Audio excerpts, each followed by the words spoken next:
صلی اللہ علیہ وسلم نے سنن ترمذی شریف کے اندر 3732 نمبر پر یہ روایت موجود ہے کہ امر بسد الابواب الا باب علی، پہلے مسجد کے اندر، مسجد نبی کے اندر لوگوں کے دروازے کھولتے تھے، دروازہ کھولا مسجد نبی کے اندر سے گزر کے گئے، آنا جانا سارے دروازے تھے۔ حضور نبی اکرم صلی اللہ علیہ وسلم نے فرمایا نہیں بھائی یہ مسجد کے جو ہے احترام اور ادب کے لائق نہیں ہے، سارے دروازوں کو بند کرو، صرف میرا اور علی کا دروازہ رہنے دو، ہم دونوں کا دروازہ رہے گا، کیونکہ یہ وہ گھر ہیں جن کے اندر کوئی پلیتی نہیں ہے، وہ ان کی خواتین، وہ لوگ جنبی کیفیت میں، حائضہ ہونے کی کیفیت میں، نفاس کے عالم میں مسجد سے گزرتے تھے، مسجد کا تقدس پامال ہوتا تھا، حضور نے سب کو منع کر دیا۔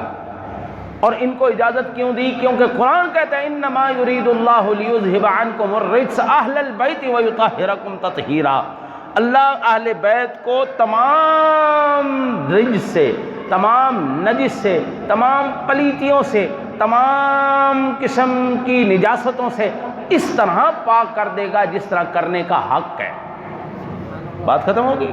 اللہ رسول کا حکم ہے، اللہ رسول کا دین ہے، انہی کا حکم دین ہے، انہی کا حکم قانون ہے، انہی کی باتیں قانون ہے۔ حکم کر دیا علی کے سوا سب کے دروازے بند کر دیے جائیں، تو سب کے بند کر دیے گئے۔ یہ دو ہستیاں تھیں، نہ خاتون جنت کو ایسا کوئی عارضہ تھا، نہ میرے سونے کملی والے کو۔ میرے کملی والے کی ذات تو سراپا نور علی نور ہے نا جی۔